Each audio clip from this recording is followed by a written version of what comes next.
Last में हम लोगों ने बात किया था सेल डिवीजन के बारे में।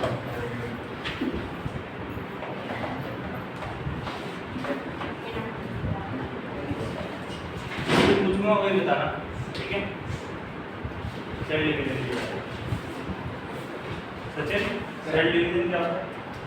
सेल डिवीजन से माइटोसिस करना, माइटोसिस क्या है cell division? Number of cells increasing. हाँ, नंबर ऑफ सेल्स को बढ़ाना, इस प्रोसेस को कहते हैं सेल डिवीजन। क्लियर है? अब सेल डिवीजन के टाइप्स कौन होते हैं, कितने होते हैं? दो टाइप्स होते हैं। कौन-कौन से? माइटोसिस माइटोसिस और स्नेहा, माइटोसिस का एक और नाम बताया था मैंने, आपको याद है?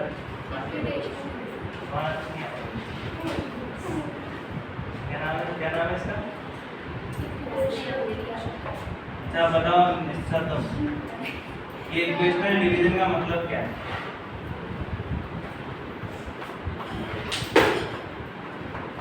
क्या? सर इसमें क्या होता है, इसमें सेल डबल होता है। इक्वेशनल का मतलब क्या है? इक्वेशनल का मतलब होता है कि जो पेरेंट के पास नंबर ऑफ क्रोमोसोम होते हैं वही डॉटर सेल्स के पास नंबर ऑफ क्रोमोसोम होते हैं। पेरेंट सेल और डॉटर सेल में नंबर ऑफ क्रोमोसोम सेम रहते हैं, इसीलिए हम उस डिवीजन को कहते हैं इक्वेशनल डिवीजन। हाँ क्या नहीं? तो लास्ट में हम माइटोसिस ही पढ़ रहे थे। अब मैंने माइटोसिस की 4 स्टेजेस लिखवाई। फर्स्ट स्टेज प्रोफेज, प्रोफेज के बाद कौन सा था? मेटाफेज, मेटाफेज, एनाफेज, फिर है एनाफेज, एंड देन टीलोफेज। कितने पढ़ लिए थे हमने? मेटाफेज तक पढ़ लिया, एनाफेज पढ़ लिया, यहीं तक पढ़ लिया था, यहाँ से पढ़ना था। शुरू के 2 फेज पढ़ लिए थे हमने। क्या था प्रोफेज में? क्या था? परफेक्ट बनाना। प्रोफेज में क्या होता है? क्या? क्रोमैटिन फाइबर से क्रोमोसोम बनता है। हाँ, क्रोमैटिन फाइबर जो होती हैं वो कंडेंस हो जाती हैं किसमें? Very good. Chromatin fibre condense into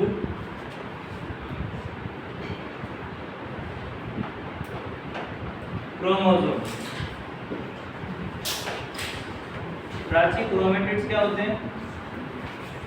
sir red light chromatid, chromatids क्या वो क्रोमैटिन होता है बेटा। क्रोमैटिन अलग है, क्रोमैटिड्स अलग है। जैसे ये जो क्रोमोसोम था ना, इस क्रोमोसोम का ये जो हाफ स्ट्रक्चर था इसको हमने क्रोमैटिड कहा था। जबकि न्यूक्लियस के अंदर शुरू में जो ये थ्रेड लाइक स्ट्रक्चर रहता है उस थ्रेड लाइक स्ट्रक्चर को हमने क्रोमैटिन कहा। क्लियर है?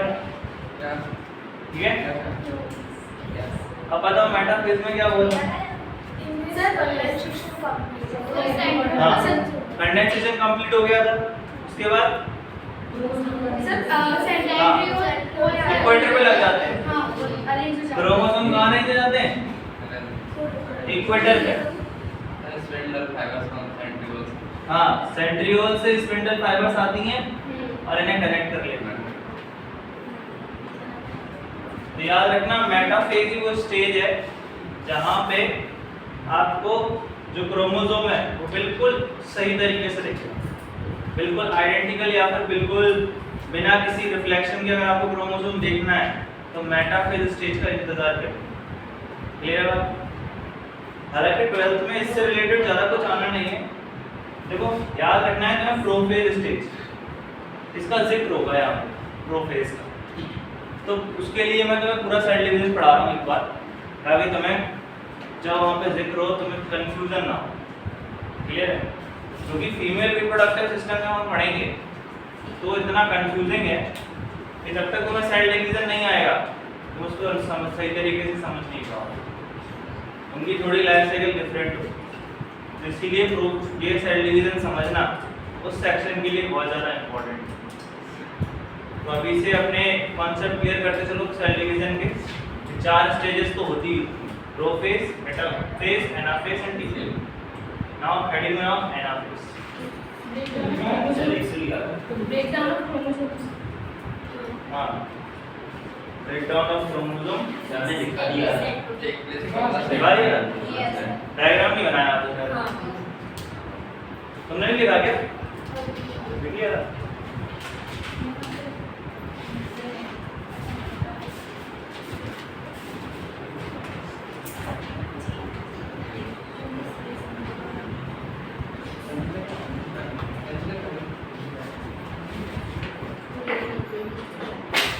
देखो ध्यान से,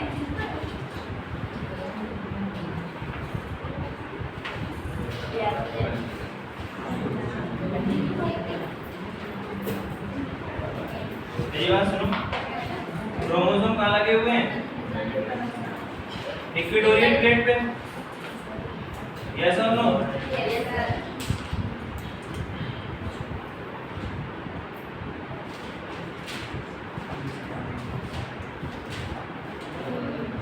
और ऊपर क्या है? सेंट्रियोल्स। ये क्या है?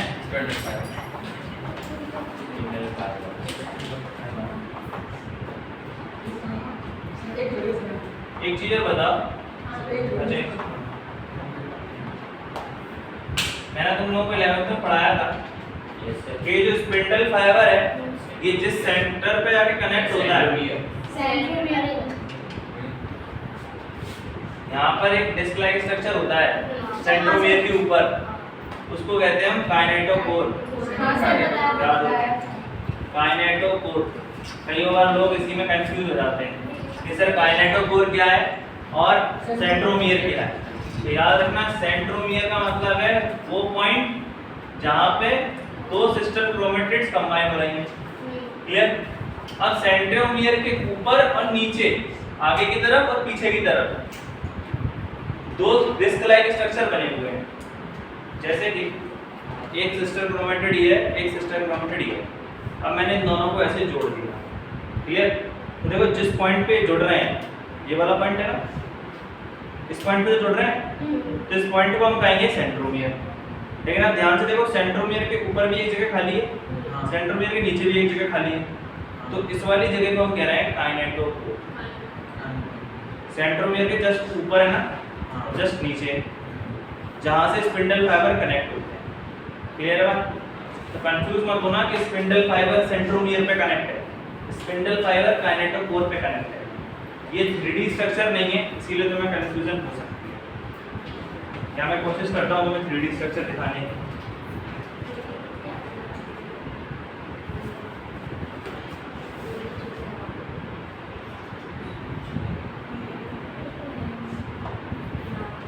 देखो यहाँ पे जो ये अटैच हो रहे हैं ना, इसको कहेंगे हम सेंट्रोमियर।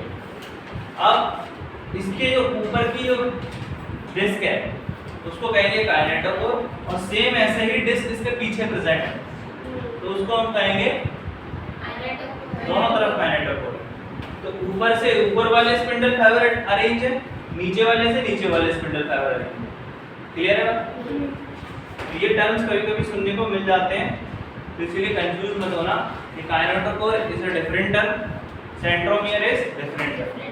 तो पेपर के ऊपर कहीं लिख लो काइनेटोकोर क्या है।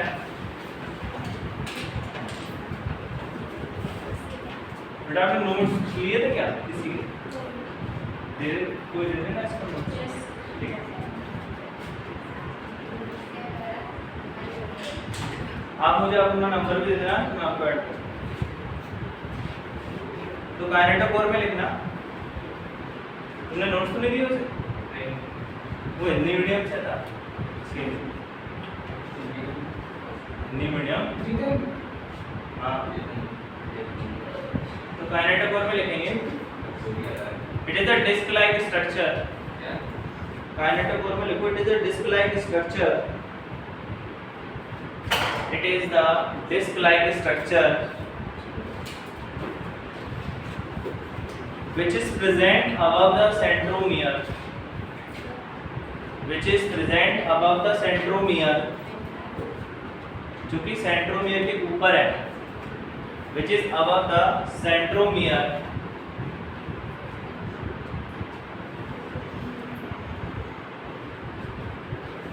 कॉमा लगा के लिखना, from where spindle fibers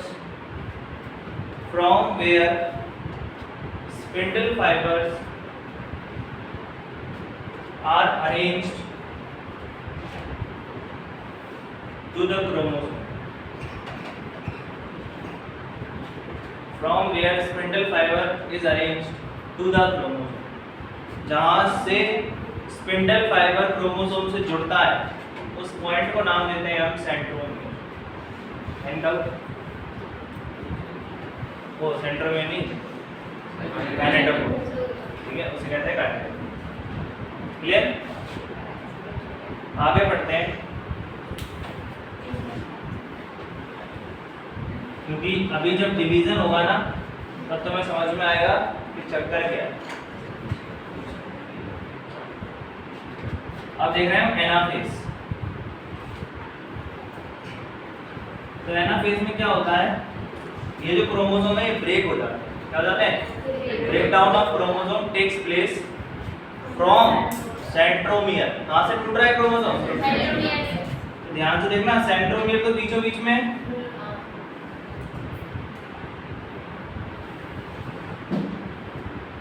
ठीक है। तो सेंट्रोमियर के टूटने से स्पिंडल फाइबर नहीं टूटेगा, ये चीज याद रखना, क्योंकि स्पिंडल फाइबर सेंट्रोमियर से नहीं जुड़ा है, वो काइनेटोकोर से जुड़ा हुआ है। क्लियर? तो जब ये क्रोमोसोम यहाँ से अलग होते हैं इस तरीके से,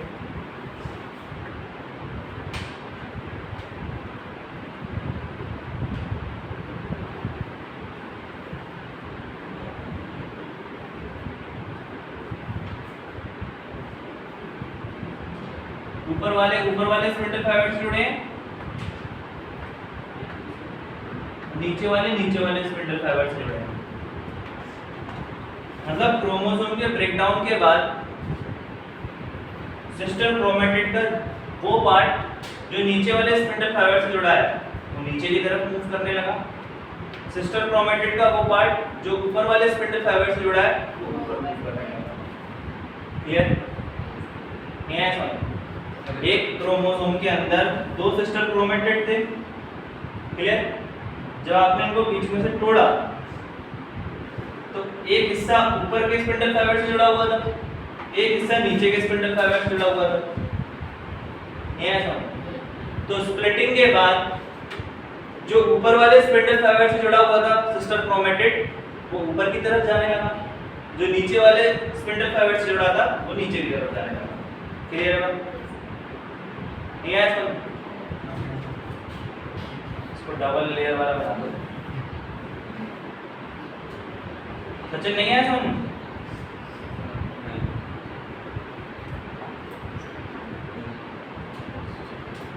ऐसा मैं ही खड़ा हूँ, ठीक है। अब इस तरफ से तुमने मुझे खींचा, इस तरफ से अंकित ने मुझे खींचा और मैं बीच में से टीयर हो गया। तो जिस पार्ट को तुमने मेरे पकड़ रखा था, मैं जैसे तुमने मेरा राइट हैंड पकड़ा था तो राइट वाला हिस्सा में तुम ले जाओगे, उसने मेरा लेफ्ट हैंड पकड़ रखा था तो लेफ्ट हैंड वाला हिस्सा वो ले जाएगा ना। नहीं आया समझ? सेम उसी तरीके से अगर एक स्पिंडल फाइबर क्रोमोसोम को नीचे खींच रहा है, एक स्पिंडल फाइबर ऊपर खींच रहा है, तो जब क्रोमोसोम का ब्रेकडाउन होगा तो वो पार्ट जो नीचे वाले स्पिंडल फाइबर से जुड़ा है वो नीचे वाले की तरफ जाएगा, जो ऊपर वाले से जुड़ा है ऊपर वाले की तरफ जाएगा।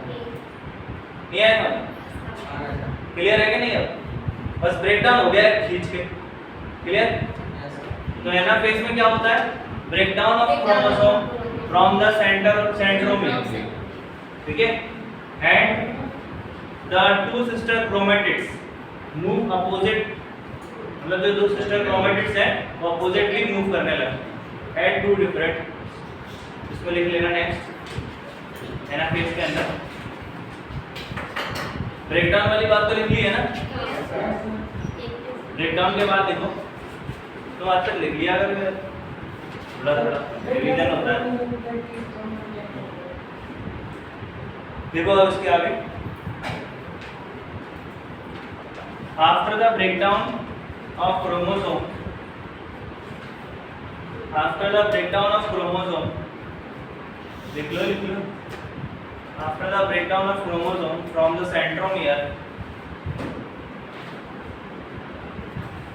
the two separated chromatids, the two separated sister chromatids, the two separated sister chromatids, from the centriole, हाँ उसके बाद लिखना है the two separated sister chromatids move oppositely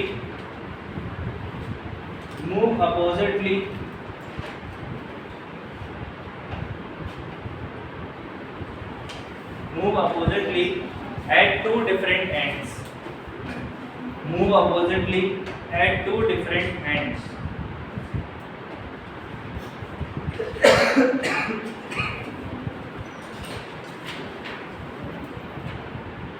Clear? Move oppositely at two different ends. Move oppositely at two different ends. अलग अलग ends पे move करना. Diagram बना दो इधर.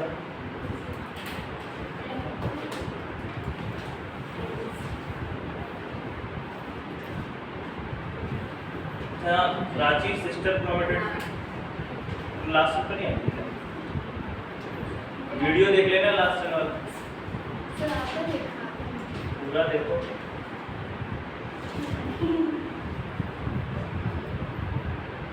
सर क्वेश्चन पूछिए अंकिता बताइए. अंकिता सिस्टर क्रोमेटिड का मतलब क्या होता है?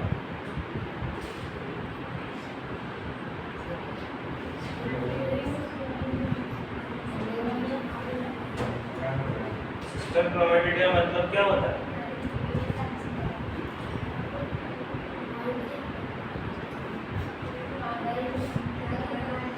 अच्छा कितने लोग सेल डिवीजन भूल गए थे जो लैब में पढ़ा था? भूल गए थे? तुम्हें याद था? और तुम्हें सर याद आ रही है. ठीक है. तुम्हें जब तक बायो से रिलेटेड चीज़ें पढ़ते रहोगे ये चीज़ हमेशा काम आएगी. चाहे तुम बॉटनी से आगे काम करोगे, जूलॉजी से, मेडिकल साइंस वगैरह कहीं भी तुम जाते हो तो तुम्हें हमेशा ही ये दिमाग में होना चाहिए. जैसे 9th-10th में सबसे बेसिक क्वेश्चन जो होता है ना, व्हाट इज सेल पूछते हैं. Cell is the basic functional unit of life. What is tissue, organ, ये क्वेश्चन होता है 9th-10th में. ऐसे ही जो 11th-12th का बेसिक्स है वो ये है what is cell division. Cell division क्या होता है तो आपको पता होना चाहिए. सेल डिवीजन क्या होता है, कितने टाइप का होता है, कैसे कैसे होता है. इसमें कोई प्रॉब्लम तो नहीं. आपका एनाफेज क्लियर है. नेक्स्ट स्टडी बनाओ टीलोफेज. न्यू हेडिंग बनाओ टीलोफेज. अब टीलोफेज में क्या होता है, ये जो क्रोमेटिड्स थे ये अपोजिट एंड्स में मुड़ गए हैं. अब ये फाइनली रीच कर जाएंगे अपने अपने एंड्स. हेडिंग बनाओ टीलोफेज. इसमें लिखो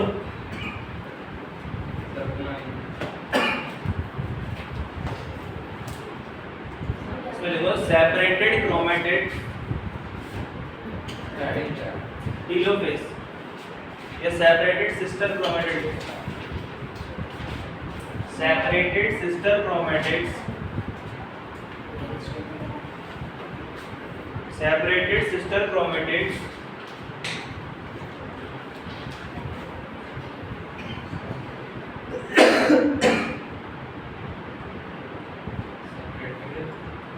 sister chromatids reach to the separated sister chromatids reach to the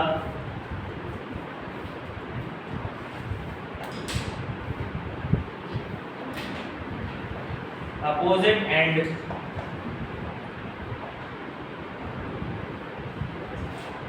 separated sister chromatid reach to the opposite ends bracket में लिख लेना पोल्स, अपोजिट एंड के ब्रैकेट में लिख लेना पोल्स, आफ्टर विच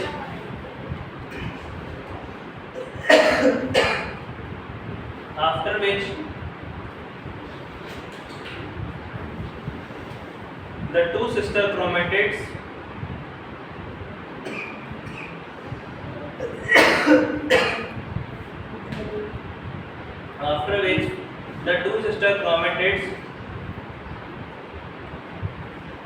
recombine।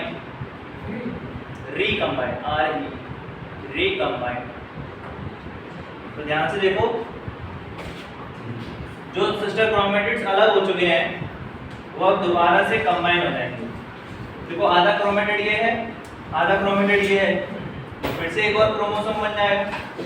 हाफ क्रोमेटिड ये है, हाफ क्रोमेटिड ये क्रोमोसोम यहाँ बनाता हूँ। पहले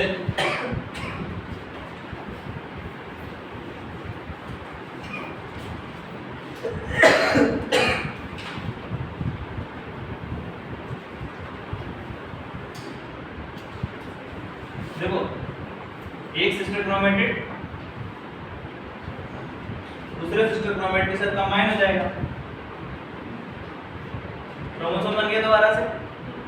क्लियर है कि नहीं? फिर ये सिस्टर क्रोमेटिड इस सिस्टर क्रोमेटिड के साथ कंबाइन हो जाएगा, बन गया chromosome. Yes sir? Yes same ऐसे नीचे बन जाएंगे, बन गए। इसके बाद होता है साइटोकाइनेसिस। क्या होता है? मतलब अब ये जो सेल है, ये सेल अपने आप को दो डिफरेंट पार्ट्स में डिवाइड करता है, अपनी बॉडी को दो सेपरेट हिस्सों में डिवाइड कर देगी। और एक सेल यहाँ से बन जाएगी, क्या? न्यूक्लियस का डिवीजन हो तो गया, न्यूक्लियस का डिवीजन। ये क्रोमोसोम डिवाइड किए, सबसे पहले हमने न्यूक्लियस को एनवेलप को गायब किया। जब तक न्यूक्लियर एनवेलप गायब नहीं होगा तब तक क्रोमोसोम डिवाइड नहीं कर पाएंगे। क्लियर? अब न्यूक्लियस को डिवाइड करने का मतलब है उसके अंदर जो बैठे क्रोमोसोम है उनको डिवाइड करना है। एक्चुअली में न्यूक्लियस के डिवीजन से क्रोमोसोम ही तो बन रहा है, नए क्रोमोसोम बन रहा है, और क्या? ध्यान से देखो, अगर ये डिवाइड करेंगे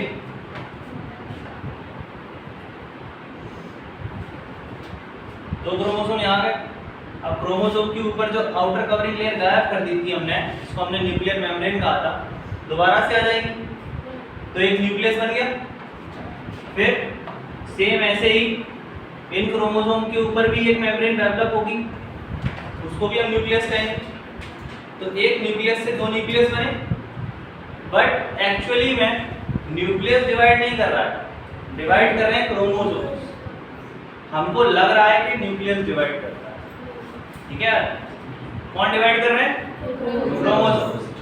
एक्चुअली में न्यूक्लियस है क्या? क्रोमोसोम्स के ऊपर जब आउटर कवरिंग लेयर आप चढ़ा देते हैं तो उसे आप न्यूक्लियस कहने लगते हैं। मेन जो जेनेटिक मटेरियल है वो तो क्रोमोसोम्स है ना, क्रोमोसोम्स तो डिवाइड होते हैं, नहीं ऐसा? क्लियर? जो न्यूक्लियर मेम्ब्रेन हमने प्रोफेज में गायब की थी वो टीलोफेज में दोबारा से आ जाती है। क्लियर? तो यहाँ पे आप लिखोगे रीअपीयरेंस ऑफ न्यूक्लियर मेम्ब्रेन, ऐसा भी लिखना पड़ेगा। प्रोफेज में हमने एक लाइन लिखी है, disappearance of nuclear membrane and cell organelles. Check करो, प्रोफेज के अंदर जो न्यूक्लियस की मेम्ब्रेन है वो गायब हो जाती है और जितने भी सेल ऑर्गेनेल्स होते थे, माइटोकॉन्ड्रिया, एंडोप्लाज्मिक रेटिकुलम, वो सब भी डिसअपीयर हो जाते हैं। लेकिन जो चीजें प्रोफेज में डिसअपीयर हो गई थी वो टीलोफेज में दोबारा से रीअपीयर हो जाती है। क्लियर है बात? लेकिन अब उनका काउंट डबल हो गया है, अब वो क्वांटिटी में डबल हो गया है। सर एक तो मैंने कहा था आपसे डबल हो जाती है माइनस। क्या डबल? तो सर ये सर तो पहले हमने एक लिया था, दो तो बन गए, हाँ तो डबल ही तो बोला था। मतलब सर आपने वो पूछा नहीं था माइटोसिस मतलब किस मतलब तुम्हारे कहने का मतलब ऐसा था कि तुमने कहा था कि जो क्रोमोसोम नंबर है वो बढ़ रहा है, लेकिन यहाँ क्रोमोसोम नंबर अभी भी तो कांस्टेंट है, बढ़ा कहाँ है? अगर आप एक सेल को देखोगे तो इस सेल के पास जो क्रोमोसोम नंबर है वो इसकी पेरेंट सेल के जितना ही तो है। तुम क्या सोच रहे हो कि 2 और 2 4 हो गए, ये सोच रहे हो, लेकिन ये दोनों अलग ऑर्गेनिज्म है ना। हर ऑर्गेनिज्म के लिए क्रोमोसोम नंबर अलग गिने जाएंगे ना। अब ऐसे तो तुम्हारे अंदर डिप्लॉइड सेल है, तुम्हारे पापा के अंदर भी डिप्लॉइड सेल है, मम्मी के अंदर भी डिप्लॉइड सेल है, तो तुम तीनों मिला के हेक्साप्लॉइड हो गए। सब अलग अलग हो ना, हर एक ऑर्गेनिज्म अलग है, इसी तरीके से हर एक सेल भी अलग है, तो आपको हर सेल के क्रोमोसोम अलग से गिनने पड़ेंगे। क्लियर है बात? तो आप इसको डबल नहीं कह सकते, आपको सिर्फ इसके, अगर आप इसके क्रोमोसोम देख रहे हैं तो इसी सेल के क्रोमोसोम देखोगे, इस सेल को देख रहे हो तो सिर्फ इसी सेल के क्रोमोसोम देखोगे, कंबाइनली नहीं देख सकते। क्लियर है बात? तो जब हम इसको इसके पेरेंट से कंपेयर करेंगे तो इसको इंडिविजुअली कंपेयर करना पड़ेगा, इसको इंडिविजुअली कंपेयर करना पड़ेगा, दोनों को एक साथ नहीं करेंगे। क्लियर है बात? क्योंकि दोनों डिफरेंट सेल्स। आइए समझ, तुम कुछ पूछ रहे हैं?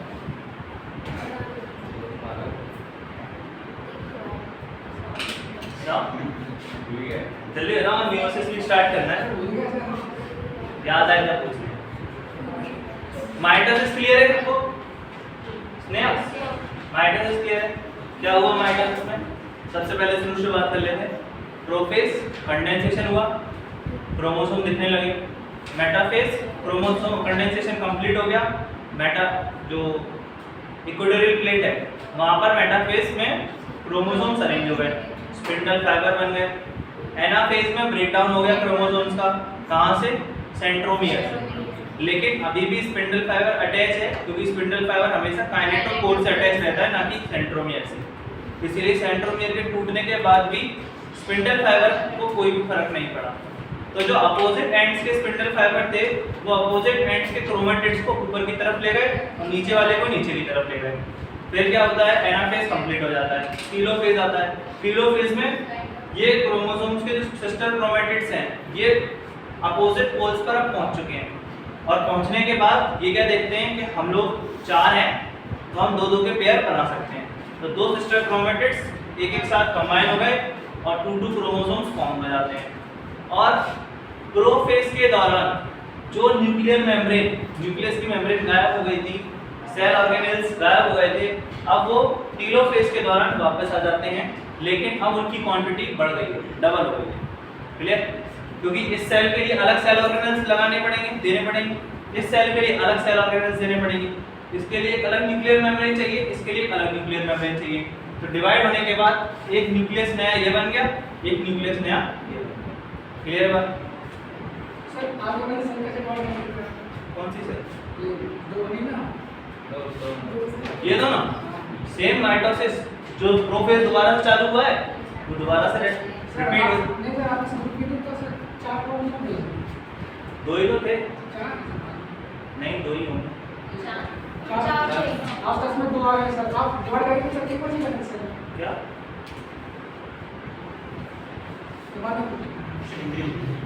क्या बोल रहे हो? सर आपने सर ने सर सेल में पढ़ाया था, तो उसमें सर आपने 4 क्रोमोसोम आ गया है। अच्छा 4 क्रोमोसोम बनाया है ना। आप सर इसमें सिर्फ 2 बचे सर, जब डिवाइड हो गया हाँ। सर, होगा तो सर एक बचेगा नहीं, नहीं 2 ही बचेंगे उसमें, नंबर ऑफ क्रोमोसोम्स हमेशा इक्वल रहेंगे। इसमें सर 4 थे। अरे 4 को इसलिए क्योंकि जब डिवाइड करेंगे ना तो यहाँ पर सिस्टर क्रोमेटिड्स इतने तो होने चाहिए, शो कर सके 2 and 2।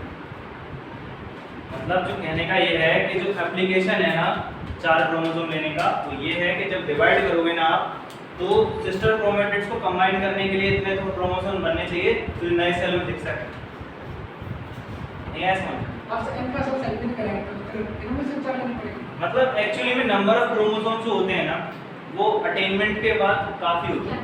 देखो इसके रिवीजन करके दिखाता हूँ।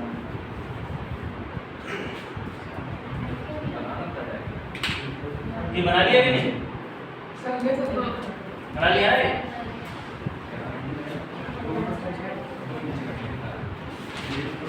देखो देखो इधर से। डायग्राम बना देंगे।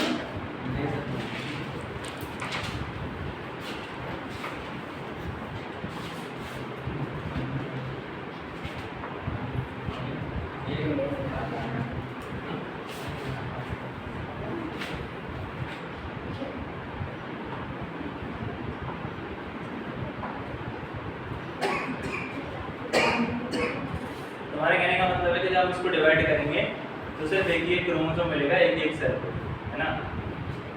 तो एक्चुअली में क्या होता है, जो क्रोमोसोम अरेंजमेंट होते हैं, पहले तो कंडेंसेशन हुआ इसका दोबारा से।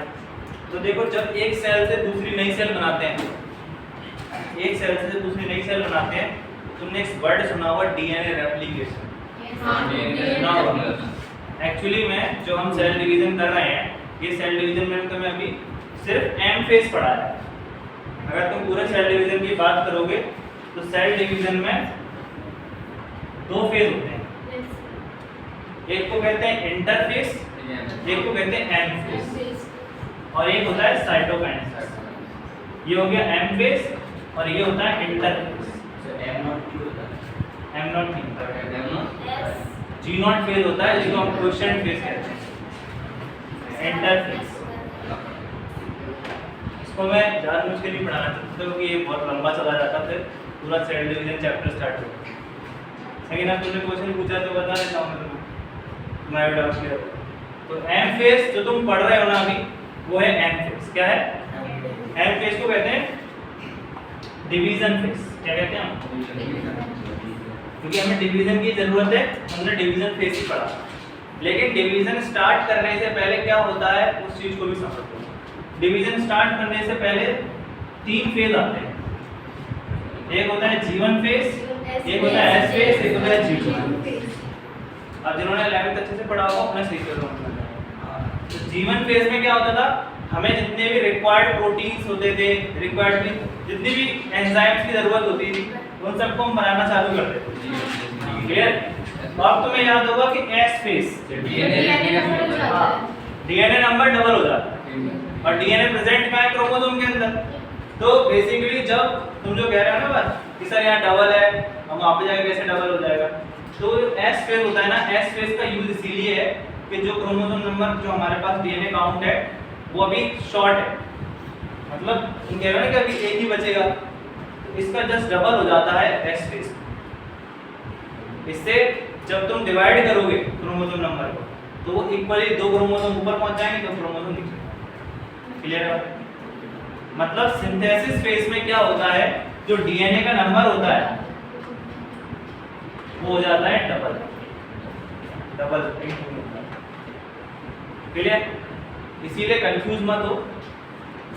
ये जो आप पढ़ रहे हो ये एम फेज है, इसको हम मेटाफेज भी कहते हैं। इससे पहले एक फेज आता है जिसको इंटरफेज कहा जाता है, ये पूरा है इंटरफेज। क्लियर? और इंटरफेज का एक स्टेज होता है जिसका नाम होता है एस फेज, जिसमें डीएनए का काउंट डबल होता है। क्लियर है बात? आप तो सामने आए, कोई दिक्कत तो नहीं। नेक्स्ट पढ़ते हैं, हेडिंग नाउ मियोसिस। मियोसिस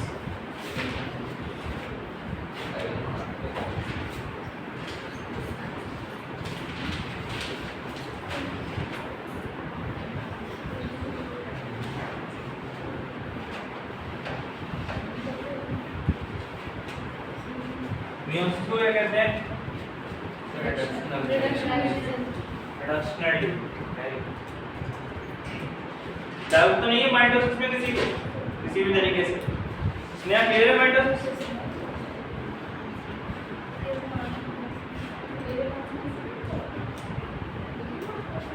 तो एक बार माइटोसिस करने से कितनी डॉटर सेल बनती है?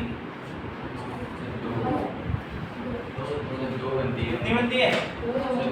तो 100 बार करोगे तो कितनी बनेगी? डबल हो जाएगी ना, इस चीज को ध्यान रखना। अब नेक्स्ट देखेंगे मियोसिस। इसमें लिखो it is also known as, meiosis में लिखो it is also known as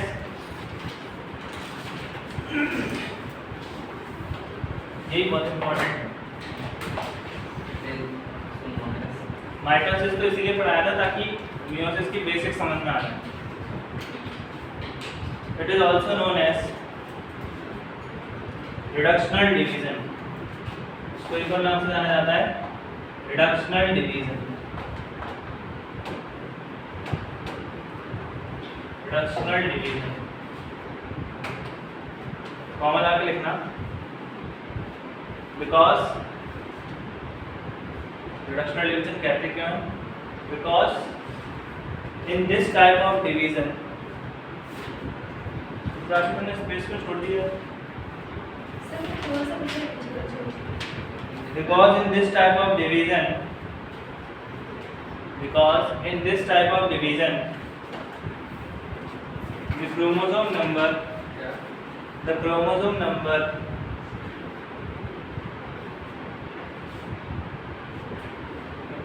number in daughter cell, ये नोट्स है तुम्हारे पास पुराने वाले?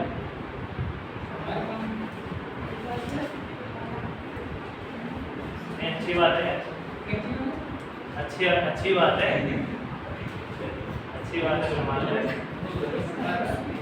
इनने तो बोलिए थे एनिमल किंगडम में फ्री टाइम सारे बोलिए भी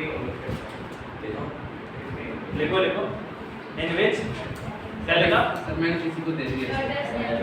इन विच डॉटर सेल क्या लिखा? इन विच डॉटर सेल, अच्छा इन डॉटर सेल विच नहीं लिखो, इन डॉटर सेल लिखो। In daughter cell the number of chromosomes, इससे पहले क्या लिखा? The number of chromosome in daughter cell ऐसा लिखा होगा ना? हाँ the number of chromosome in daughter cell become half, become half of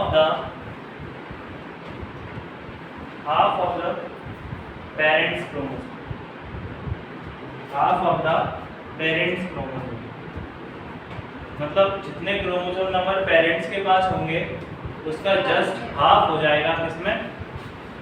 meiosis. Clear? हाँ डिप्लॉयड वाले जो होंगे ना उन्हीं के अंदर आपको ये देखने को मिलेगा। इसमें नोट पॉइंट भी लिख लेना मेयोसिस में एक नोट पॉइंट लिखेंगे हम। This type of cell division do not follow in haploid organism या haploid cells, do not occurs, do not follow या do not occurs वाले, do not occurs in या do not follow in, बात एक ही है जो लिखना है। हैप्लॉइड ऑर्गेनिज्म, हैप्लॉइड मतलब जिनके पास एक ही क्रोमोसोम होता है। हैप्लॉइड ऑर्गेनिज्म इसमें आप ब्रैकेट में लिख लेना सिंगल क्रोमोसोम, जिनके पास एक ही क्रोमोसोम होता है। हैप्लॉइड ऑर्गेनिज्म ब्रैकेट में सिंगल क्रोमोसोम,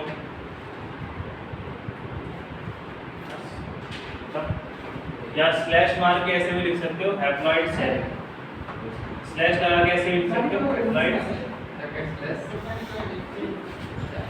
सेल। समझ में आया? हैप्लॉइड सेल का मतलब क्या है? जिसके पास एक ही क्रोमोसोम है, इस पे chromosome single. Clear? Single chromosome को डिवाइड कर लो कोई फायदा नहीं। क्लियर है? सिंगल को आधा करेंगे तो ध्यान से देखो सिर्फ एक सिस्टर क्रोमेटिड और एक सिस्टर क्रोमेटिड ही तो बचेगा, क्रोमोसोम तो बचेगा नहीं। तो एक से आधा नहीं किया जा सकता क्योंकि हर ऑर्गेनिज्म या हर सेल के पास मिनिमम एक क्रोमोसोम होना तो कंपलसरी है। क्लियर? तो हम कभी भी हैप्लॉइड ऑर्गेनिज्म या हैप्लॉइड सेल में मियोसिस नहीं कर सकते या दिखते ही देख हैप्लॉइड सेल्स हमारे अंदर नहीं, सोमैटिक सेल्स होते हैं। जो सोमैटिक सेल्स होती है ना हमारी, सोमैटिक सेल जानते हो? बॉडी ग्रोथ करती हैं जो, हम डिप्लॉयड ऑर्गेनिज्म है ना।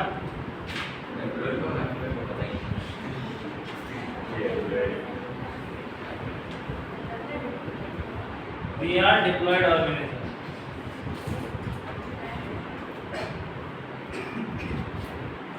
अब meiosis में लिखना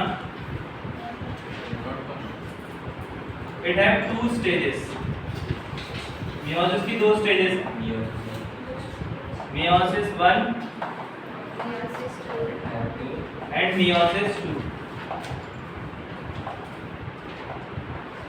ओके, तुम तैयार है ना? तुमसे एक क्वेश्चन पूछना है मुझे, तुमसे meiosis 1 एंड meiosis 2। meiosis में 2 स्टेजेस हैं, एक के बाद एक, meiosis 1 meiosis 2। क्लियर? अब इसी के बगल में meiosis 1 की स्टेजेस लिख लो, meiosis 1 की स्टेजेस लिख लो इसके बगल में, इंपॉर्टेंट है।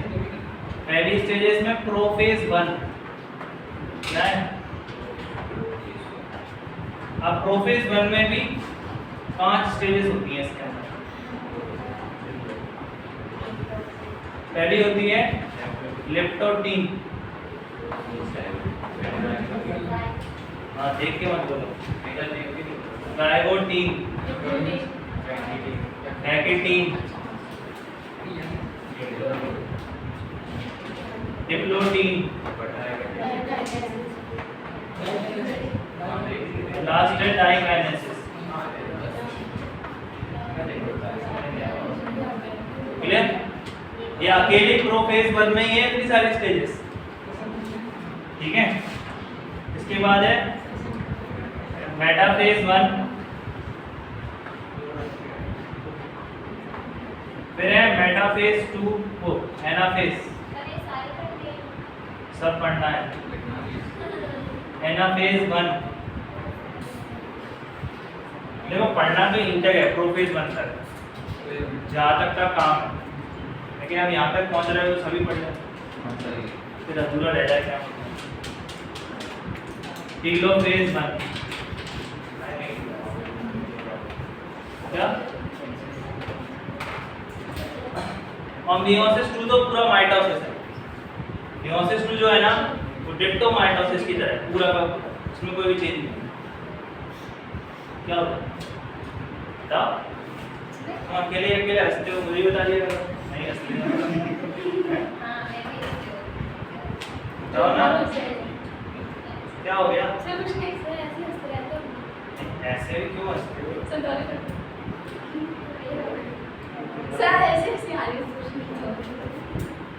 ऐसे क्यों जाती है?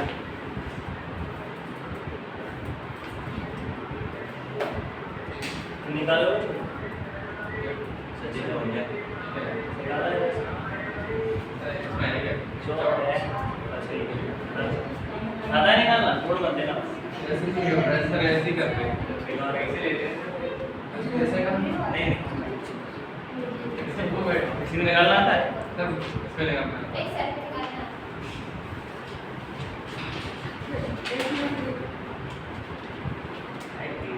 सीरियस है? तो इसको पढ़ थोड़ी ताकत है, दीवार पे सर देवा खुद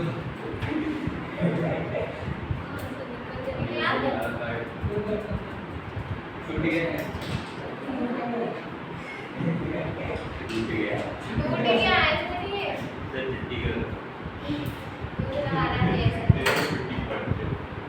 ऐसे गया ना वैसे ही समझे।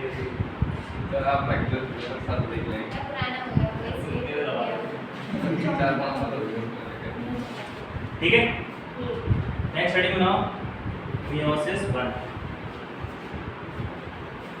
ठीक है, ये सब लिख लिया ना, तो ये चार्ट तो बनाओ पहले। अरे जरूरी है ना, उसी वक्त पढ़ा देते। सर अभी मतलब चैप्टर अभी स्टार्ट हुआ नहीं हुआ क्यों नहीं हुआ? अभी यही चल रहा है। ये तो तुरंत खत्म हो जाएगा, नहीं लगेगा ज़्यादा। हैं? अभी कर लो, जल्दी से कर लो, जल्दी हो जाएगा। नहीं थर्ड चैप्टर के तो बाद में स्टार्ट करना है, या उसी में स्टार्ट कर लो, कोई दिक्कत नहीं है। उसी को स्टार्ट कर लो कि बार बार ये टर्म आएगी तो मैं तुम्हें बता तो दूंगा कि ये हमने ही पढ़ाया था, प्रोफेज 1 प्रोफेज 2, उस समय तुम याद कर लेना।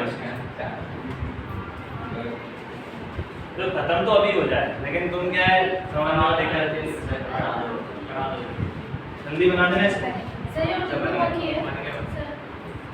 अच्छा एटलीस्ट ये प्रोफेज 1 तो कंप्लीट कर लो। सर ये इतना सारा ना। हाँ ये रहने देना अभी, इसमें कुछ नहीं है, वापस से वही इक्वेटोरियल प्लेट पे लगाना, फिर ब्रेक डाउन करना सेंट्रोमियर से, और फिर ऊपर जाके कट दोबारा से क्रोमेटिड्स को जोड़ते।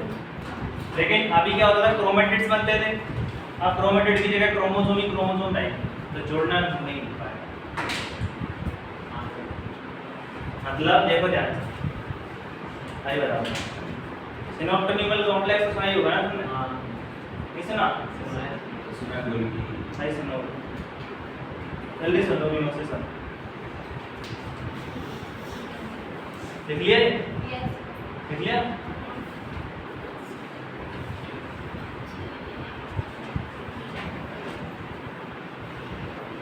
तुम लोगों ने तो पढ़ रखा है, इसलिए तुम लोग बोल रहे हो जल्दी जल्दी करा दो। तुमने नहीं पढ़ा है, तुमको तो समझ में ही नहीं आ रहा ना। देखो जरा, संडे को टेस्ट है तुम्हारा। सर नहीं सर प्लीज। केमिस्ट्री का है ना? हां सर। मियोसिस 1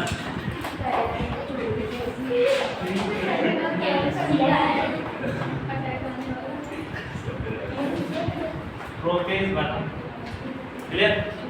पहली स्टेज क्या है प्रोफेज 1 की? लिप्टोटीन। लिप्टोटीन है ना? यस और नो? Yes sir.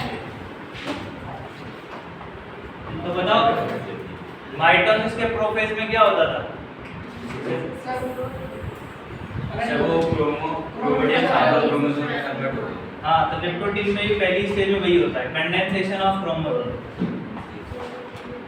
ये तो समझ में आता है सीधे सीधे। Yes sir. क्रोमोसोम का कंडेंसेशन मतलब इसने कलेक्शन ऑफ हाँ very good, and form chromosome, condensation of chromatin fibre. देखेंगे रात में।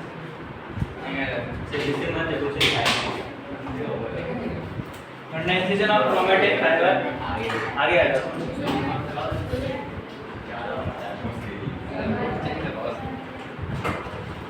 कंडेंसेशन ऑफ क्रोमेटिन फाइबर,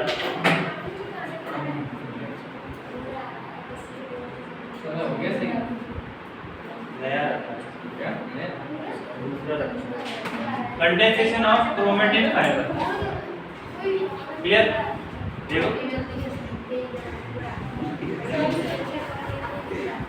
खड़े तो हो जाओ, खड़े हो जाओ, जल्दी खड़े हो। जल्दी खड़े हो। सॉरी सर ये क्या लिखा है? क्या बताओ बताओ, दिख नहीं रहा क्या? सर ये कलर क्या पूछ रहा था? सर वाइट केमिस्ट्री टेस्ट खुला आ रहा है, फुल पुराना टेस्ट पेपर है वही लगा रहा है। तो 80% तो पेपर वही है। सही बता रहा हूँ। सर दिल्ली वगैरह चाहिए। हाँ वही तो कह रहा हूँ, 80% तो वही पेपर है। उन्होंने कहा 20% पेपर हुआ और 20% हाँ 20% का मतलब है 4% नए आएंगे, बाकी सब पुराने रहेंगे। 4% वैल्यू वगैरह चेंज होगी। अब मेरी बात सुन लो, लिप्टोटीन का मतलब है condensation of chromatin fibre, first stage का मतलब।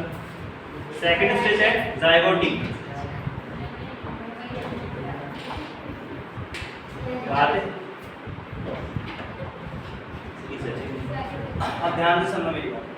जाइगोटिन स्टेज में क्या होता है? हाँ formation of synopsis, formation of synopsis, इसे हम कहते हैं सिनॉप्टोनीमल कॉम्प्लेक्स। बता रहा हूँ सिनॉप्टोनीमल कॉम्प्लेक्स।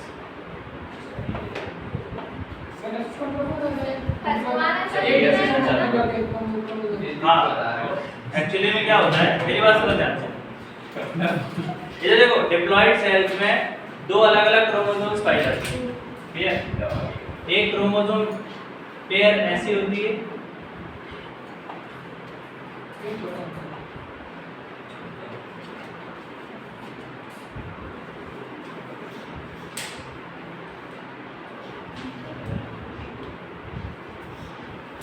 क्लियर?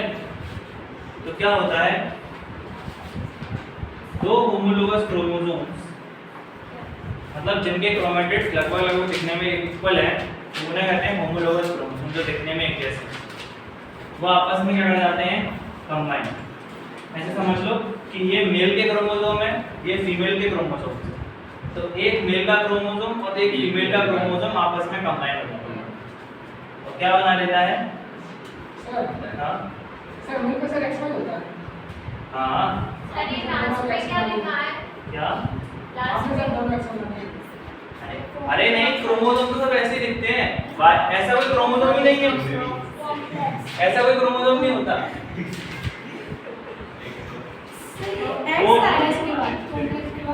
क्या? हाँ एक्स है, सर कहाँ? सेरोटोनिन कॉम्प्लेक्स, ठीक है? तो होता क्या है, एक फीमेल का क्रोमोसोम और एक मेल का क्रोमोसोम आपस में कंबाइन हो जाता है, तो एक पिंक के साथ एक वाइट जुड़ जाता है उसके, clear? One pink chromosome and one white chromosome attached to each other, और इसी स्ट्रक्चर को नाम देते हैं हम साइनॉप्सिस या सिनेप्टोनीमल कॉम्प्लेक्स, क्लियर?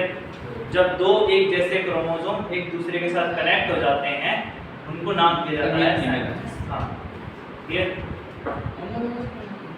हाँ होमोलोगस है। इस स्ट्रक्चर को नाम दिया जाता है साइनॉप्सिस, क्लियर?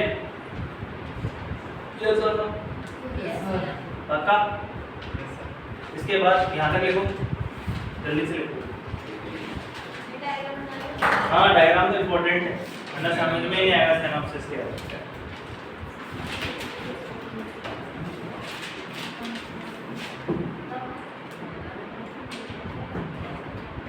अच्छा मेरी बात सुनो जल्दी से, कुछ चीजें और इधर देखो, सेकंड स्टेज बहुत इंपॉर्टेंट है, इसके बाद वाली स्टेज। तो देखो ये एक था फीमेल क्रोमोसोम, ये एक था मेल क्रोमोसोम, ये दोनों आपस में कंबाइन हुए तो क्या बना? कौन सा क्रोमोसोम बना? सेरोटोनिन कॉम्प्लेक्स बना, ठीक है? दो होमोलोगस क्रोमोसोम्स के अटैच होने से। फिर पैकेटिंग स्टेज में एक प्रोसेस आती है जिसे हम कहते हैं क्रॉसिंग ओवर, क्या कहते हैं? या फिर कहते हैं रिकॉम्बिनेशन ऑफ क्रोमोसोम्स। मतलब ध्यान से देखो, ये एक मेल क्रोमोसोम है, ये एक फीमेल क्रोमोसोम है, इन दोनों ही क्रोमोसोम्स का एक आर्म, मतलब एक बगल की आर्म, छोटा सा हिस्सा एक्सचेंज हो जाता है, इसका आर्म निकल के यहाँ अटैच हो जाता है, इसका आर्म निकल के यहाँ अटैच हो जाता है, क्लियर? तो इसको कहते हैं क्रॉसिंग ओवर। मींस जब दो क्रोमोसोम अपने अपने एक आर्म को एक्सचेंज कर लेते हैं, तो उसे हम नाम देते हैं नहीं, क्रॉसिंग ओवर। इस प्रोसेस को नाम दिया जाता है क्रॉसिंग ओवर।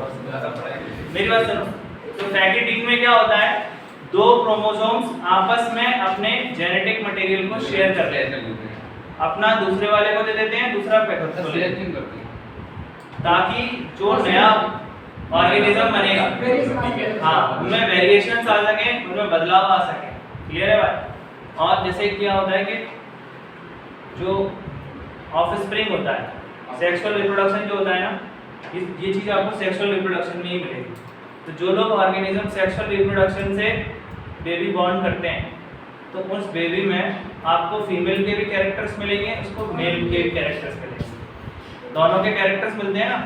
तो ध्यान से देखो, इस तरीके से कॉम्बिनेशन करने से अब इस क्रोमोसोम में मेल के भी कैरेक्टर्स घुल मिल गए हैं, फीमेल के कैरेक्टर्स भी घुल मिल गए हैं, यस और नो? तो जब ये क्रोमोसोम किसी ऑर्गेनिज्म के अंदर ट्रांसफर होगा, तो उसके अंदर मेल के कैरेक्टर्स भी आ जाएंगे, थोड़े से फीमेल के कैरेक्टर्स भी आ जाएंगे, और कुछ नए कैरेक्टर्स भी आ जाएंगे। मतलब हम अपने मम्मी पापा जैसे दिखते तो हैं, कुछ ना कुछ मिलता है, लेकिन हम कंप्लीटली उनके जैसे नहीं, हमारे अंदर खुद के भी कुछ नए कैरेक्टर्स हैं। क्लियर है बात? तो फैक्टिंग स्टेज समझ में आया? उसमें क्या हुआ, क्रोमोसोम्स ने आपस में डीएनए जो आर्म होता है उसकी शेयरिंग कर दी। इससे क्या हुआ कि इन दोनों के बीच में क्रॉसिंग ओवर हो गया। क्या हो गया? तो क्रॉसिंग ओवर एक स्टेज है जिसमें क्रोमोसोम अपने आर्म की या जेनेटिक मटेरियल की शेयरिंग करते हैं। ठीक है, इसके बाद की स्टेज है डिप्लोटिंग। डिप्लोटिंग स्टेज में क्या होता है, ये क्रोमोसोम नंबर अलग, ये क्रोमोसोम जो एक साथ हुए थे होमोलोगस सेपरेट हो जाते हैं। सिर्फ जिस पॉइंट पे क्रोमोसोम ये जो हुआ था ना क्रॉसिंग ओवर, ये पॉइंट चिपका रह जाता है, बाकी क्रोमोसोम सेंट्रोमियर से अलग हो जाता है। क्लियर है बात? नहीं है समझ? सर एक बार नॉर्मली क्रोमोसोम यहाँ से अटैच होते हैं, लेकिन जैसे ही डिप्लोटिंग स्टेज आता है, ये जो सिनॉप्सिस है ये ब्रेक हो जाता है। क्या हो जाता है? और ये दो क्रोमोसोम सिर्फ और सिर्फ क्रॉसिंग ओवर वाली स्टेज से कनेक्ट रह जाते हैं। और इस स्ट्रक्चर को जब दो क्रोमोसोम क्रॉसिंग ओवर वाले स्टेज पे अटैच हैं, इस स्टेज को नाम देते हैं या इस क्रोमोसोम को नाम देते हैं हम चियास्माटा।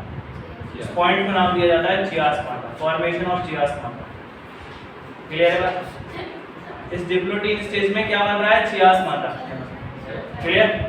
और जैसे ही डिप्लोटिंग खत्म होकर डायकाइनेसिस आएगा तो ये जो चियास्माटा है ना, ये भी सेपरेट हो जाएगा।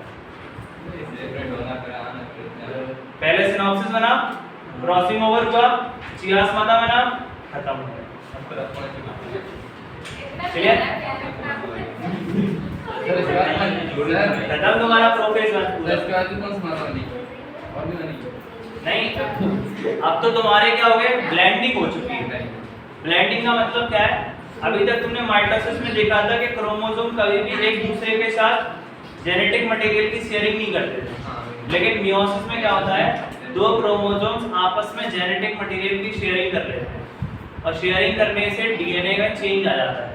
और जैसे डीएनए में चेंज आता है तो उसको हम नाम देते हैं वेरिएशंस। और वेरिएशंस आने की वजह से ही हम इस दुनिया में जी पा रहे हैं। डार्विन ने ये तो कहा था नेचुरल सिलेक्शन में, those who can able to make changes or variations can able to survive in this nature। जो लोग अपने अंदर बदलाव ला सकेंगे वही दुनिया में आगे जी सकेंगे। क्लियर है बात? तो चेंजेस हमें कहाँ देखते हैं? मियोसिस के अंदर, क्योंकि मियोसिस के अंदर जेनेटिक मटेरियल एक्सचेंज हो जाएगा। क्लियर है बात? यहाँ तक लिखा आप लोगों ने? नोट्स भेज देना करके। यहाँ तक लिखा कि बताओ मुझे प्रोफेस समझ में आया? प्रोफेस 1 मैं इसको दोबारा समझाऊंगा नेक्स्ट टाइम। क्लियर? सर आप खत्म कर देना टाइम है। कितना टाइम? सर छुट्टी कर दो। सर छुट्टी कर दो। अरे आ जाओ प्रोफेस 1 में लिख लो पूरा। जाइगोटीन हो गया, जाइगोटीन के बाद जाइगोटीन के बाद लिख लेना पैकेटीन। पैकेटीन स्टेज किसी को लिखना तो नहीं है? Pachytene stage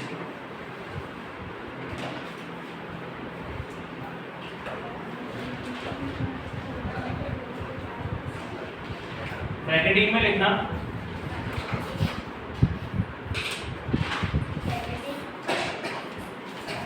crossing over takes place.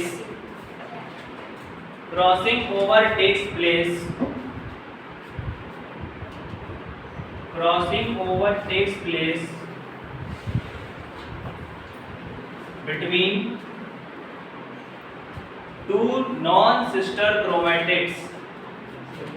Between two non-sister chromatids. Non-sister chromatids। अब non-sister chromatids का मतलब क्या है कि देखो जो व्हाइट वाला क्रोमोसोम है उसकी जो क्रोमेटिड्स हैं वो सिस्टर क्रोमेटिड्स हैं। क्या व्हाइट वाला क्रोमेटिड और पिंक वाला क्रोमेटिड क्या ये एक ही क्रोमोसोम पे जुड़े हैं? नहीं। मैंने तुम्हें सिस्टर क्रोमेटिड्स की डेफिनेशन लिखाई कि सिस्टर क्रोमेटिड्स उन्हीं को कहा जाता है जो एक ही क्रोमोसोम के हों। दो क्रोमेटिड्स जो एक ही क्रोमोसोम के हैं उन्हें सिस्टर क्रोमेटिड्स कहा जाता है। क्या व्हाइट वाला क्रोमेटिड पिंक वाले क्रोमेटिड के साथ जुड़ा हुआ है? नहीं जुड़ा ना, इसीलिए हमने कहा ये नॉन सिस्टर है। ये है नॉन सिस्टर क्रोमेटिड्स। क्लियर है बात? तो क्या होता है, एक वाइट ब्रांच एक पिंक ब्रांच के साथ रिकम्बाइन हो जाती है। तो पिंक आर्म निकल के वाइट क्रोमोसोम पे अटैच हो जाती है और वाइट आर्म निकल के पिंक क्रोमोसोम पे अटैच हो जाती है। तो अगर तुम इंडिविजुअली देखोगे तो कैसे स्ट्रक्चर बनेगा, इस तरीके का स्ट्रक्चर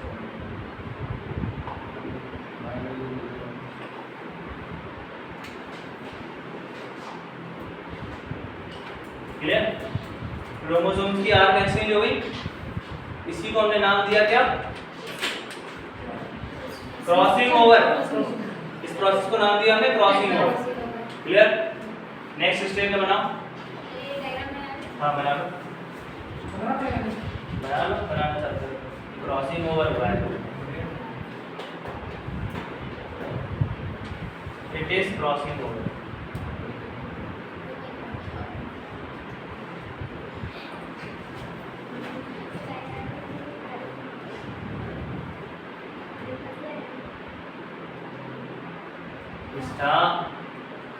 कितने बातें करते हो, समझ में नहीं आएगा तुम्हें, नहीं है? हाँ नहीं आया, अच्छा बताओ मुझे, पक्का? क्रॉसिंग ओवर समझ में आया? क्या हुआ क्रॉसिंग ओवर में?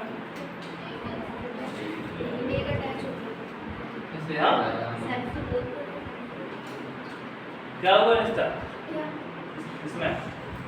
सर अटैच हो गया, एक अटैच हो गया, क्रॉसिंग ओवर हो गया, शेयरिंग हो गया जेनेटिक मटेरियल का।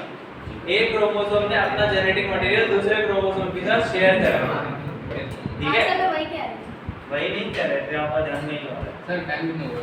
अब सुन लो मेरी बात। नेक्स्ट हेडिंग बनाओ, डिप्लोइडिंग स्टेज। इसके बाद की जो स्टेज है वो डिप्लोइडिंग स्टेज है। अब ये जो बीच में से जुड़े हुए हैं ना, ये सेपरेट हो जाएंगे।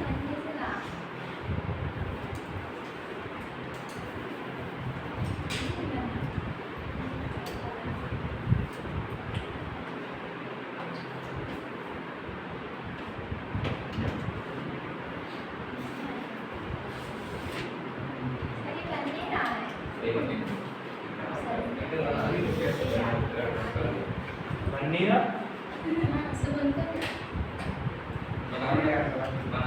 इतना बना लो कि समझ में आ जाए।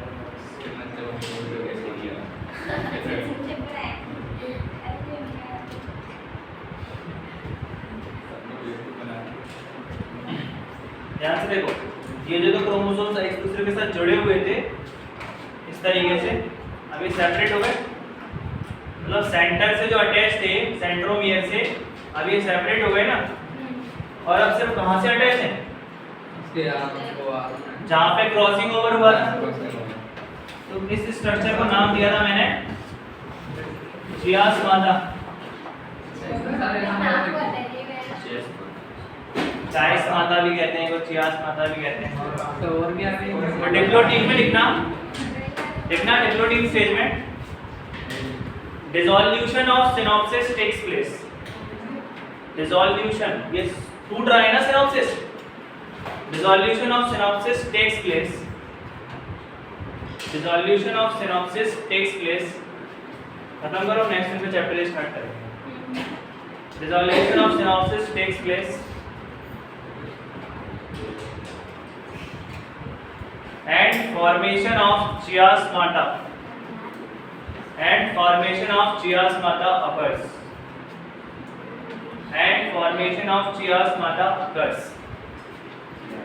इसके बाद क्या सी फॉर्मेशन हो रही है, फॉर्मेशन ऑफ चियास्माटा occurs। जल्दी से स्ट्रक्चर बना लो। सर एक बार आप बोलो। Dissolution of synapses takes place and formation of chiasmata occurs. Dissolution of synapses, जो दो क्रोमोसोम एक साथ जुड़े हुए थे अब वो टूट गए, अलग हो गए दोबारा से, लेकिन इस पॉइंट पे अभी भी वो दोनों अटैच हैं। जहां पर क्रॉसिंग ओवर हुआ था। कोई प्रॉब्लम इसमें? इंस्टा क्लियर है? कुछ सवाल होने वाले हैं बहुत, मैं घर पे बात करता हूँ। बात नहीं कर रहे सर, बस कुछ बता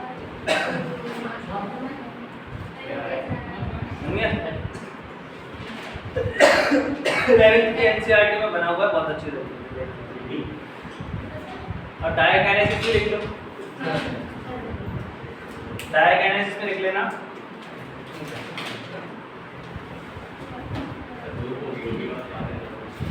देखो लिखो, डिसॉल्यूशन ऑफ चियास्माटा, डिसॉल्यूशन ऑफ चियास्माटा। अब ये चियास्माटा भी सेपरेट हो जाएगा।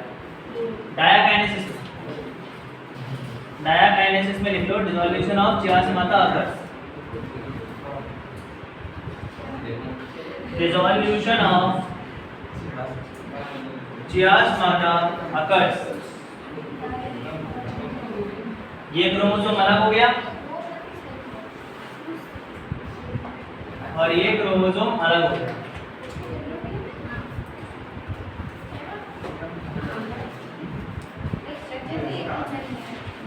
डाउट किसी को? तुमने तो पढ़ा है, जिनने नहीं पढ़ा जिनने पढ़ा है एक बार भी पढ़ा है।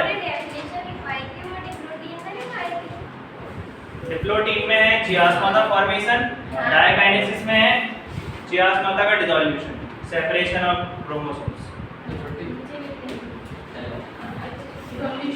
Dissolution of चियास्माटा